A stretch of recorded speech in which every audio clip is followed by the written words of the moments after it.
어떻게 잘 좀 쉬셨습니까? 네. 그러면은 우리 찬송가 한 장 부르고 누구 한 분 기도 부탁드리겠습니다. 찬송가는 88장. 여기 우리 서금대 권사님 기도 한번. 네, 그 찬송가는 88장. 네. 내 진정 사모하는.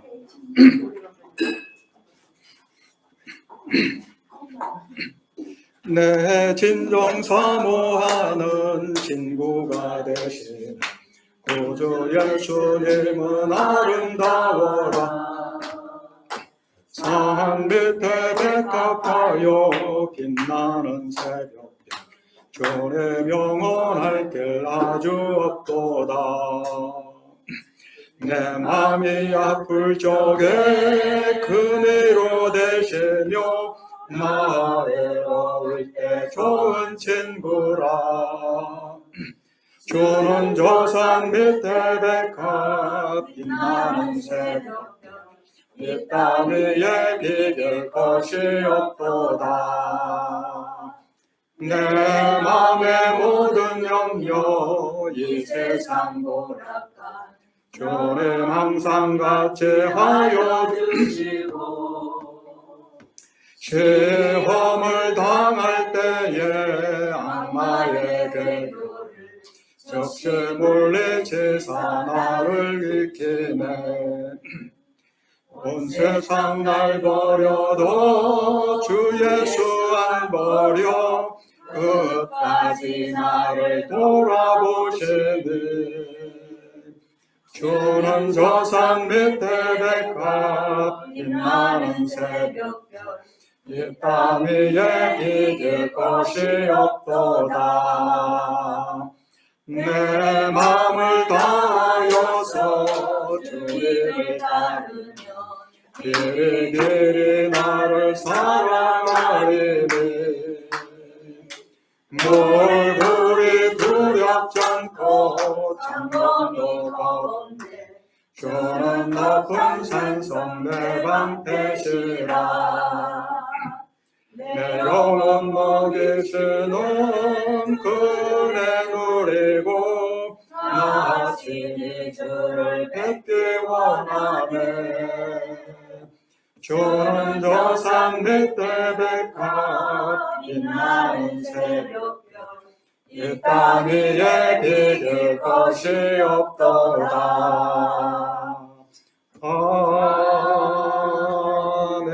아멘.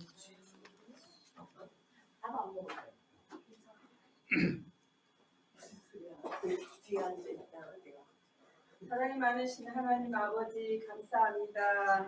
이 귀한 시간 또 저희들 이렇게 한 자리에 불러 모아주시고 귀한 또 목사님을 통하여서 이제 귀한 말씀 또 우리가 배울 수 있도록 축복해 주셔서 감사를 드립니다. 하나님을 바로 알고 바로 섬길 수 있도록 바로 믿음을 가진 자들로 살아갈 수 있도록 성령님께서 도와주시고 특별히 저희들 사모하는 마음과 갈망하는 마음을 하나님께서 이 말씀으로 채워주심으로 더욱더 주의 이름을 높이고 찬송하며 나아가는 게 부족함이 없도록 성령께서 오늘 도와주옵소서. 말씀을 또 가르치시는 귀한 교수님이 함께해 주시옵기를 원하오며 잘 아버지 하나님 이제 꼭 이제 전해야 할 말씀들을 잘 전하실 수 있도록 도와주시고 우리도 이 말씀을 통하여서 이제 예수 그리스도인과 이제 모세 율법에 대해서 잘 알고 또 그 말씀을 따라 우리가 삶을 살아가는데 부족함이 없도록 은혜를 베풀어 주옵소서. 영광 받으심을 감사드리옵고 예수 그리스도 이름으로 기도합니다. 아멘. 감사드립니다. 이렇게 봐. 저기 누가 물 좀 한 컵 좀 부탁드릴게요. 어떻게 잘 보이는가요? 네, 잘 보여요. 네. 식장도 맞습니다. 그래. 지난주에는 제가 조금 정신이 어지러웠었는지 컴퓨터도 놓고 오고 그리고 또 시간도 착각을 해가지고 3시에 끝나야 되는데 2시 반에 끝나야 되는 줄 알고 2시 한 40분 40분인가 그 정도 되니까 오히려 전 이거 시간이 너무 너무 지나갔구나 생각하고 빨리 끝내고 이렇게 저희들도 똑같이 갔거든요. 근데 그래서 좋았어요. 하여튼 감사드립니다. 왜 이렇게 일찍 끝나면 좋은지. 그래서 그러니까 3시까지인데 미리 끝내가지고 한 1시간 정도로 이렇게 했던 것 같아요. 자, 어쨌든 이제 우리 수업이 오늘하고 다음 주로 이제 종강이 되잖아요. 그래서 오늘은 어떻게 보면 조금 빨리 진행을 하고 부족한 것은 다음 주에 종강을 하면서 좀 보충을 하더라도 오늘은 그래도 여기 나오면은 제 책 제 7장에 있는 내용을 조금 하다가 중간에 조금 이렇게 하다 만 점이 있어서 그걸 일단은 그냥 가능한 빨리 마치도록 하고 그 다음에 제 책의 마지막 마지막 장이라고 할 수 있는 제 8장 그리스도인과 율법까지 오늘 하려고 그렇게 생각을 하고 있습니다. 자, 그러면 오늘 조금 더 하시더라도 아. 왜냐하면 다음 주에 종강인데 그래요. 너무 늦게 끝나면 그래요. 집이 멀기 때문에 예. 그래서 제 생각에 다음 주 종강 날은 1시 반부터 2시 반까지. 예, 그래요. 그래서 끝내고 오늘은 조금 예, 알겠습니다. 하더라도 좀 예. 이렇게 하는 거. 그렇게 해주시면 상으로 나가면 2시 40분까지는 나가야 되니까. 그래요. 알았어요. 바쁘신 분들은 먼저 나가셔도 되고 그렇게 가능한 한튼 빨리 마치도록 한번 해보도록 하겠습니다. 오늘은 3시까지. 예. 자, 지난 시간에 제 책의 제 7장이 로마서 6 내지 8장, 6장부터 8장까지에 나타난 그리스도인의 윤리적 삶의 방법 이것에 대해서 얘기를 하고자 했는데 로마서 앞부분을 조금 설명하다 보니까 정작 우리가 하려고 했던 그 내용은 약간 시작을 하다 말았던 것 같아요.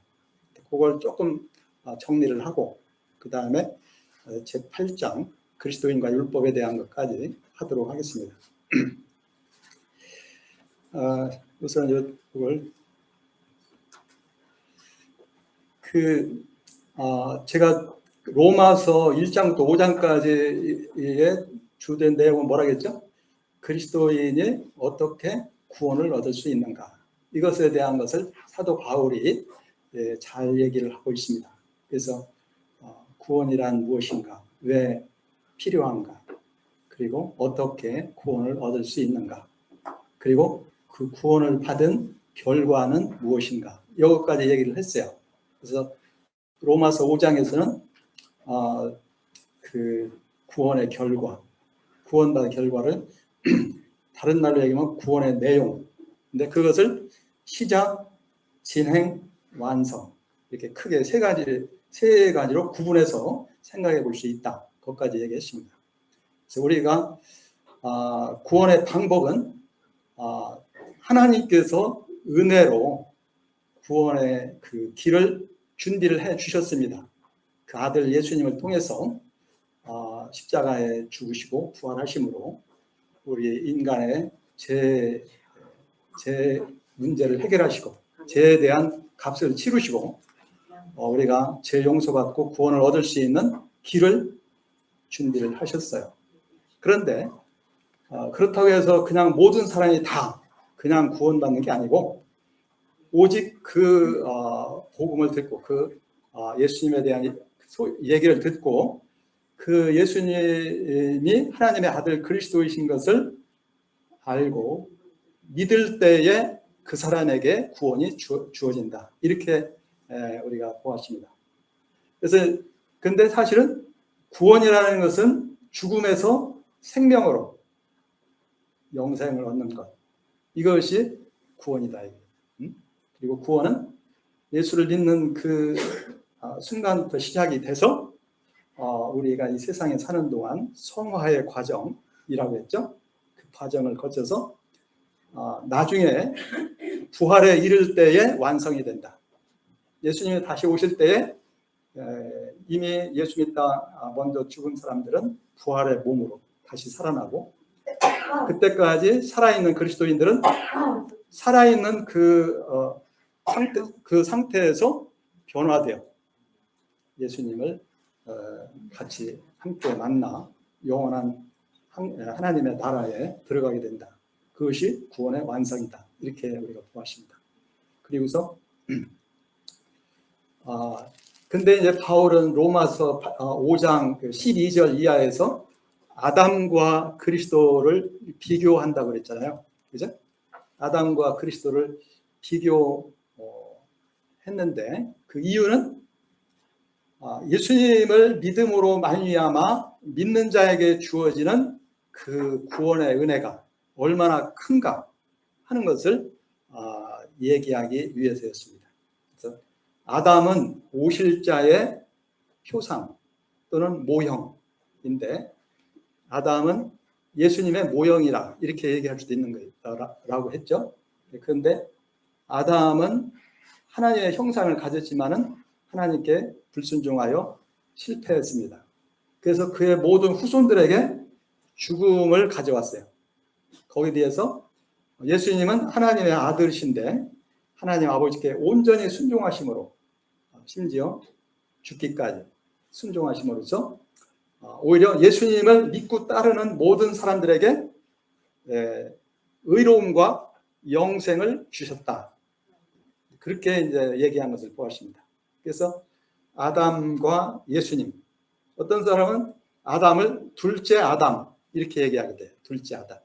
첫 아담은 죄를 지어서 죽음에 이르게 되었지만, 둘째 아담이신 예수님은 그를 믿는 모든 자에게 의로움과 영생을 가져오셨다. 근데 그 예수님을 믿는 자에게 주어지는 그 의로움과 영생의 그 축복, 은혜가 얼마나 큰지, 제가 아무리 커도 예수님의 그 은혜는 그보다 훨씬 더 크고 넘친다. 이렇게 이제 얘기를 했다는 걸 보았죠. 그랬더니 이제 6장부터 어떤 사람이 우리가 아무리 죄를 져도 하나님의 은혜가 더 크니까 죄 좀 더 짓다가 나중에 죽기 전에 크게 한번 회개하고 천국에 가자. 그렇게 또 생각하는 사람 또는 그렇게 말하는 사람도 있다는 것이죠. 근데 거기에 대해서 바울은 뭐라고 합니까? 한마디로 그럴 수 없느니라. 그렇게 얘기해요. 그리고서 이제 6장에서 왜 그럴 수 없는가? 이제 그걸 얘기를 하는 거예요. 6장에서는 왜 그럴 수 없다고 했습니까? 한마디로 6장에서 우리 예수 믿는 사람들은, 그렇죠. 예수 믿는 사람들은 예수를 믿을 때에 죄 용서를 받을 뿐만 아니라 우리는 예수님과 하나가 된다. 하나가 된다. 그걸 가지고 얘기를 했어요. 연합, 하나. 그것이 그게 그 표로 세례가 그걸 우리에게 가르쳐주고 있다는 거예요. 세례. 세례가 물론 이제 여러 가지 의미를 우리가 생각할 수가 있는데 로마서 6장에서는 세례가 어떤 의미를 가지고 있냐면은 연합의 의미를 가지고 있어요. 그래서 우리가 예수를 믿는다는 것은 믿는다는 표로서 세례를 받는데, 세례라는 것은 우리가 씻음을 받는다, 물로 씻음을 받는다, 그런 의미도 있지만은 여기 로마서 6장에서 뭐냐면 예수님에게로 세례를 받는다, 그렇게 얘기를 해요. 예수님에게로. 그 헬라 원어도 그렇게 돼 있고 영어에도 보면은 baptized into Jesus Christ, into라는 말을 쓰고 있습니다. 그러니까 예수님에게로 우리가 예수님에게로 세례를 받는다. 그것은 우리가 예수님께 속한다. 그래서 우리가 예수님과 하나가 된다. 그런 의미를 가지고 있다. 그래서 예수 믿는 사람들은 예수님을 믿을 때 죄 용서함을 받을 뿐만 아니라 예수님에게 속하게 되는 거예요. 그리고 예수님과 하나가 되는 거예요. 그 연합이라고 해요.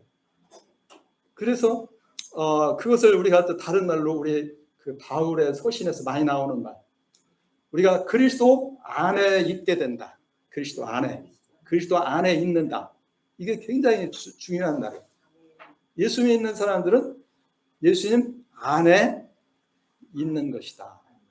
그래서 우리가 전에 에베소서 5장 8절 9절에도 너희가 전에는 어두움이더니 이제는 주 안에서 빛이라. 주 안에. 우리가 주 안에 있어서 빛이 되었다. 주님 안에, 주님께 속하여 주님 안에 있는 사람. 그랬잖아요. 전에 얘기했듯이 이 안에 있는 사람과 저 밖에 있는 사람이 다르잖아요. 그리고 또 비유를 제가 물고기 가지고 비유를 했죠. 물고기는 물 안에 있는 거하고 물 밖에 있는 거하고 다르잖아요. 그와 같이 우리가 예수님 안에 있다는 것은 예수님의 사랑과 은혜 안에 있게 된다는 거예요. 예수님 은혜 안에 우리는 살고 있는 거예요. 바로 이 세례가 그걸 의미하는 거예요. 예수님을 믿어서 우리가 예수님께 속하여 예수님과 하나가 되고 예수님 안에서 살게 된 거예요. 우리 예수 믿는 사람은 예수님 안에 있는 사람. 그게 이제 6장에서 하는 얘기입니다. 그래서 우리가 예수님과 하나가 되었다고 하는 것은 우리가 예수님의 죽음과도 하나가 되었고 예수님의 부활과도 하나가 된 것을 의미해요. 다른 말로 하면 예수님과 공동 운명체가 된 거예요. 공동 운명. 그래서 예수님이 죽으실 때 나도 죽었어요. 나의 무엇이요? 나의 옛사람이 죽었어요. 옛날에 나 중심, 제 종이었던 내가 죽었어요. 그리고 이제 예수님과 함께 다시 살아났어요. 다시 산자가 되었어요. 그래서 새 사람이 된 거예요. 아멘. 하나님의 자녀가 된 거예요. 아멘. 그게 우리 예수 믿는 사람들이다. 우리는 새 사람이야. 그것을 우리는 분명하게 그걸 우리가 잘 인식을 해야 됩니다. 새 사람.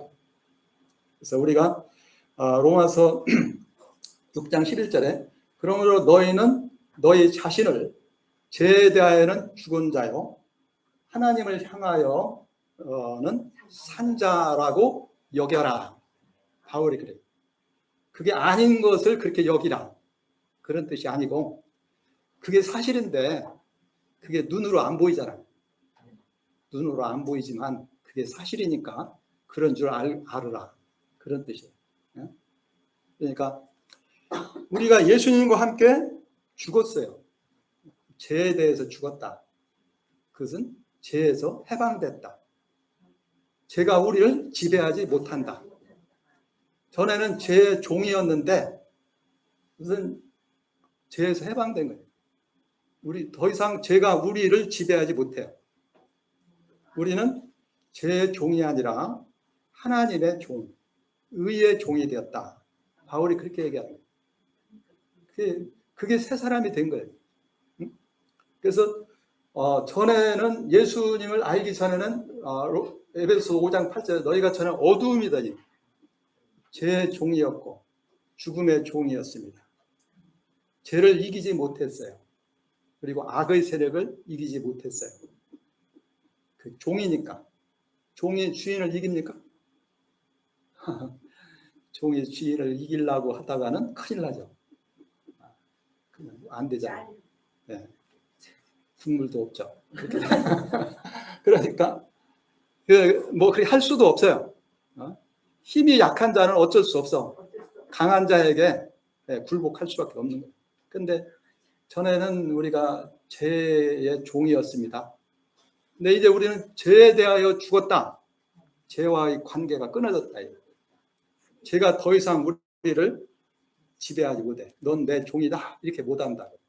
우리는 죄의 종이 아니라 하나님의 종, 하나님의 자녀가 되었다. 그걸 의미한 거예요. 그래서 로마서 6장 14절에도 죄가 너희를 주장하지 못하리니 죄가 너희를 주장하지 못하리니 이는 너희가 법 아래 있지 않고 은혜 아래 있기 때문이라. 우리는 은혜 아래, 은혜 안에 있는 사람들이다.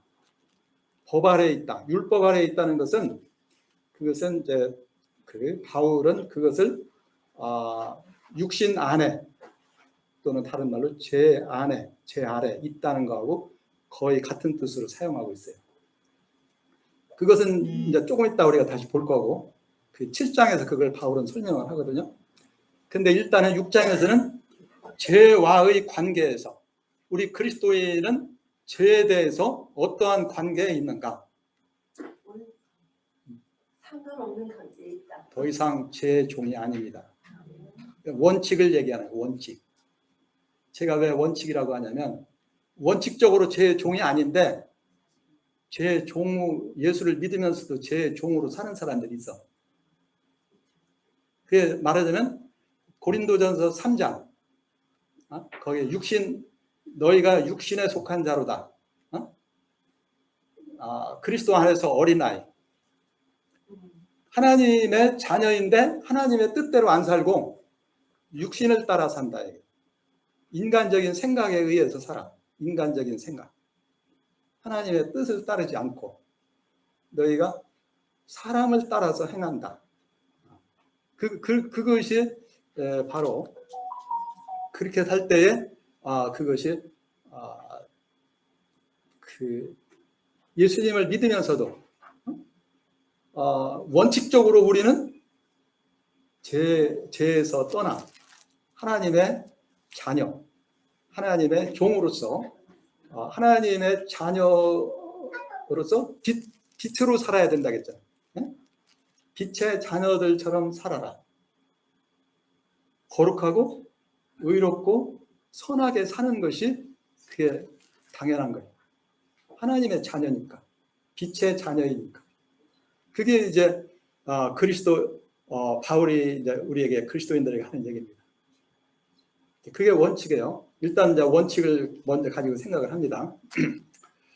그래서 바울은 이제 한마디로 얘기해서 더 이상 죄 안에 있어서는 안 된다. 아까 얘기했죠. 은혜를 더 받기 위해서 죄를 좀 더 지는 것이 필요하지 않을까? 어떤 사람도 그렇게까지 생각한다는 거기에서 그럴 수 없느니라 그랬잖아요. 그리고 그 이유를 설명을 지금까지 했습니다. 왜? 우리는 죄에서 해방됐는데 왜 다시 또 죄의 종이 되려고 그래? 하나님이 우리를 죄에서 해방시켜서 죄로부터 자유로운 자가 되게 한 거거든. 근데 왜 또 다시 죄의 종이 되려고 하냐 이거예요. 어리석은 거죠? 죄에서 해방을 시켜줬는데 다시 또 죄의 종이 되겠다고 하는 거라. 그 말이 됩니까? 제가 그걸 또 다른 비유로 그렇게 얘기했죠. 큰 죽을 병에서 고쳐져서 줬더니 그러면 건강한 몸으로 감사하면서 보람 있는 삶을 살아야지 다시 더 큰 병에 걸려가지고 더 큰 은혜를 받아서 고침을 받겠다. 그게 얼마나 어리석은 거예요. 그러니까 다시 죄를 짓는다는 것은 어리석은 것이다. 그렇게 해서도 안 되고 다른 말로 제가 대은망덕이라고까지 했잖아요. 하나님께서 그렇게 은혜를 주셔서 고쳐졌으면 감사하는 마음으로 하나님을 더 기쁘시게 하면서 살아야지. 다시 또 죄 가운데 살다가 죽기 전에 그냥 뭐 크게 회개하고 구원만 받겠다고 그러면 되겠어요? 그건 하나님이 기뻐하시도 않고 자기 자신에게도 불행인 거예요.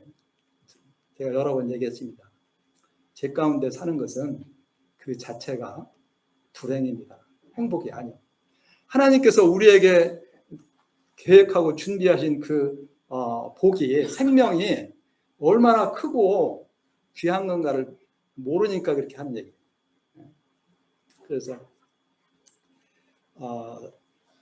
하나님이 주신 그 은혜가 뭔가.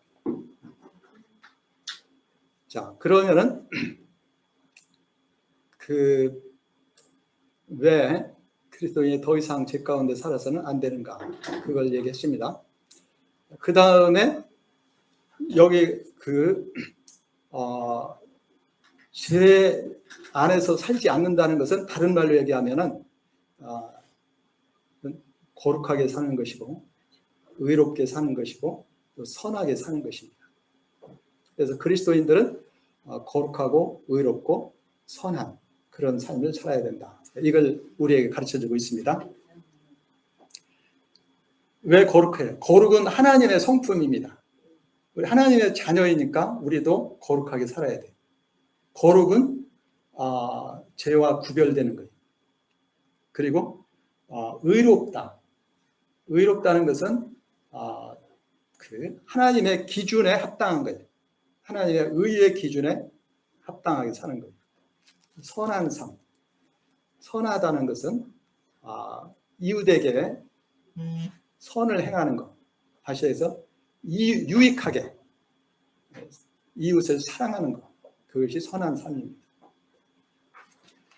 그것을 한마디로 다른 말로 얘기하면 하나님을 사랑하고 이웃을 사랑하는 거예요. 하나님을 사랑하고 이웃을 사랑하는 거예요. 그게 그리스도인들을 향한 그 하나님의 뜻이다. 이걸 얘기했어요. 자, 그러면 그래서 여기도 성구는 이렇게 얘기하는데 일일이 제가 다 보지는 않겠습니다. 거룩하라.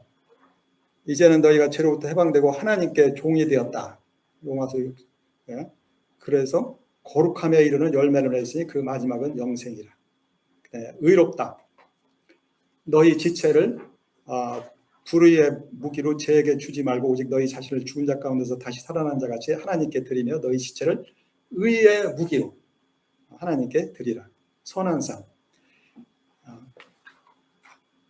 모든 사람에게 선을 행하되 무엇보다도 믿음의 가정들에게 행하라. 이제 갈라디아서 6장의 10절에 그렇게 나와 있죠. 자, 이것이 사랑은 이웃에게 악을 행하지 아니하나니 사랑은 율법의 완성이다. 악의 반대는 선. 그 대신에 선을 행하는 겁니다. 자, 그러므로 그리스도인은 거룩하고 의롭고 선한 삶을 사는 것이 그게 원칙입니다. 전에 우리가 이거 이미 사실은 공부를 했던 거예요. 그리스도인의 윤리적 이상, 그리고 또 구원과 윤리의 관계, 이런 데서 잠깐씩 얘기를 했던 겁니다. 그런데 자, 사랑, 이거. 근데 사실은 율법의 근본 정신입니다. 이게 율법의 근본 정신. 여기 바울도 그러죠. 사랑은 이웃에게 악을 행하지 아니하나니 그러므로 사랑은 율법의 완성이니라. 바울은 로마서 7장 12절에 율법에 대해서 이렇게 얘기해요. 이러고 본데 율법은 거룩하고 계명도 거룩하고 의롭고 선하도다. 여기 거룩의 선이 다 나왔죠. 율법은 하나님의 의의 기준이에요. 의의 기준. 너희는 이와 같이 살아야 돼. 그것이 의가 무엇인가를 가르쳐주는 거예요. 하나님의 의, 하나님의 뜻, 그의 백성에 대한 하나님의 뜻이 무엇인가를 가르쳐주는 거예요. 근데 이제 우리가 율법을 문제가 뭐냐? 우리 인간의 힘으로, 인간의 능력으로 율법을 지키려고 하니까 안 되는 겁니다. 그게 문제예요. 바울이 로마서 7장에서 하는 얘기는 뭐냐? 율법이 거기서 바울이 그래요. 율법이 죄냐? 그럴 수 없느니라. 그리고서 하는 말이 여기 나와요. 7장 12절. 율법은 거룩하고 계명도 거룩하고 의롭고 선하다. 그럼 뭐가 문제예요? 율법이 문제가 아니고 율법을 못 지키는 인간이 문제다. 인간이 문제. 그게 로마서 7장의 얘기입니다. 인간이 문제.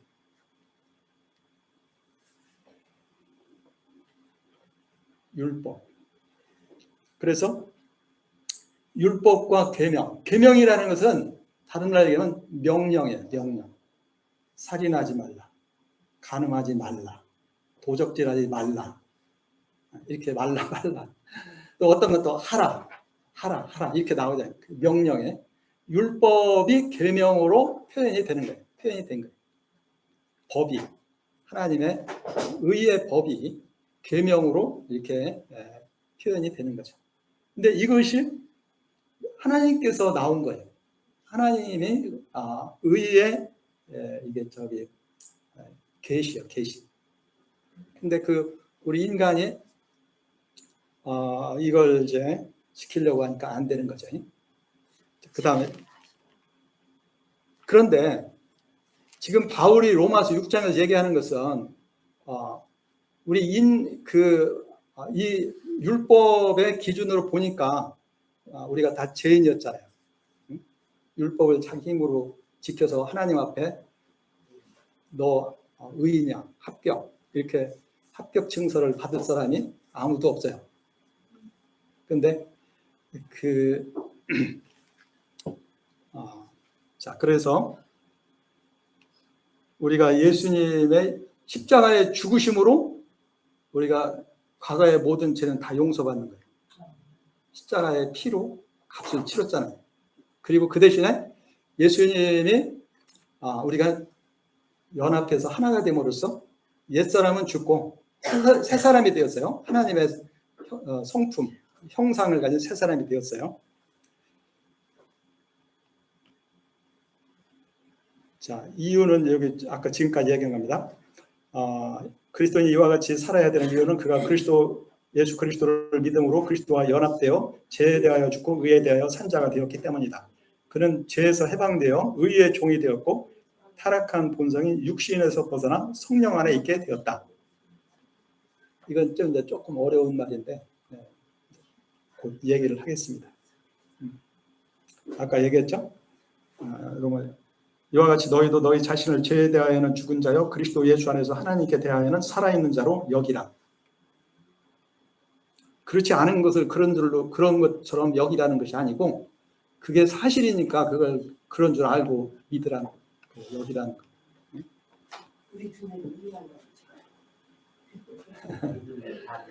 그렇지. 우리가 다 우리 인간의 이성으로 이해하지 못하지만 하나님이 하신 거니까 그걸 그대로 받아들여라.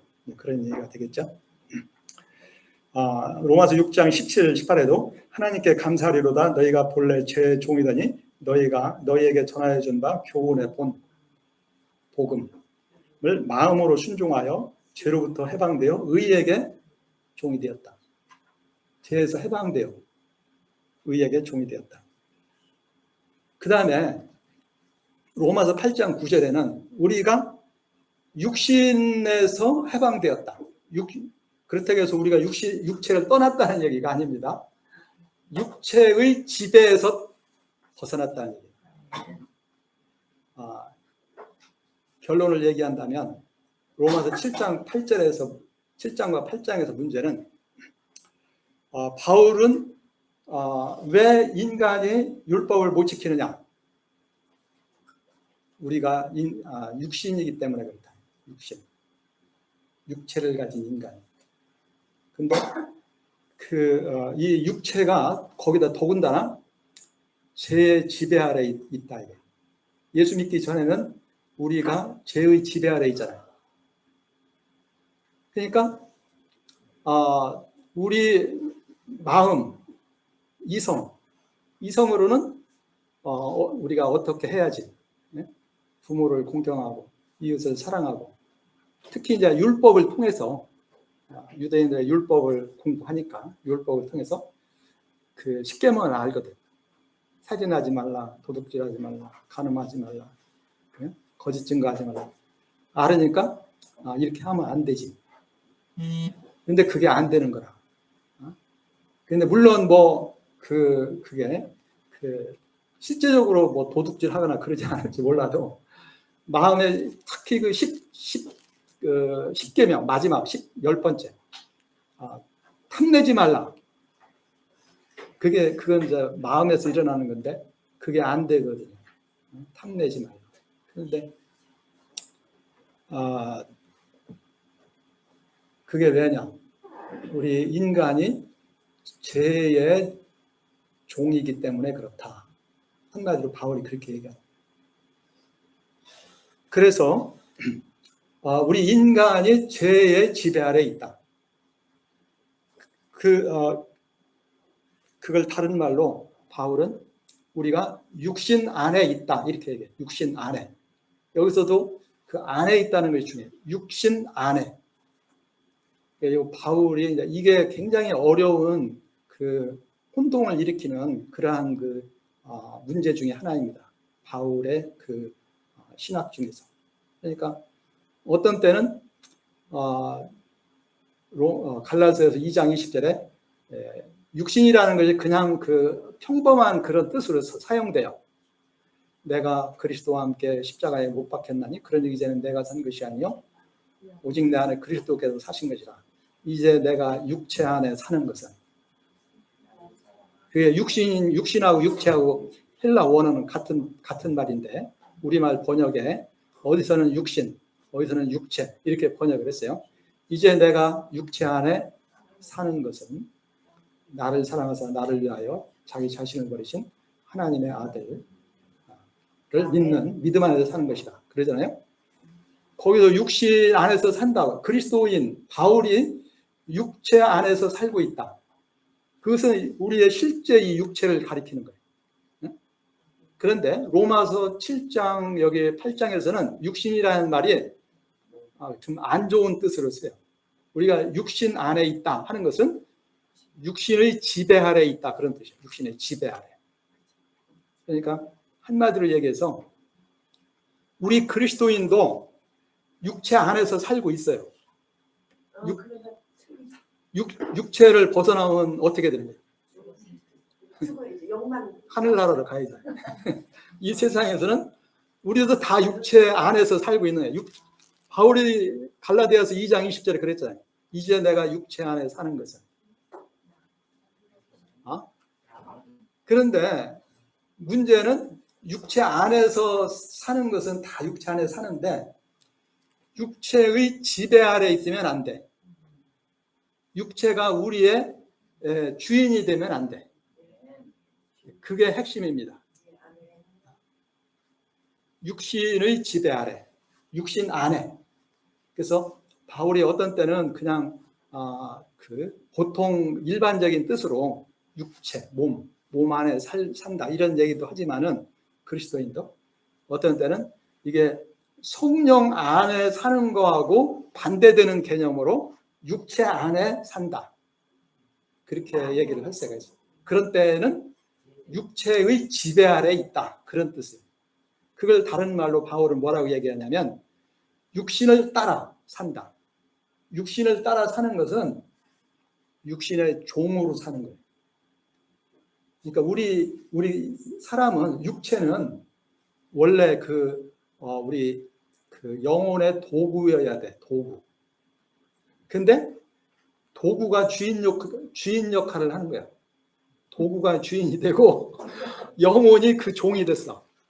그게 예수 믿지 않는 사람들의 모습입니다.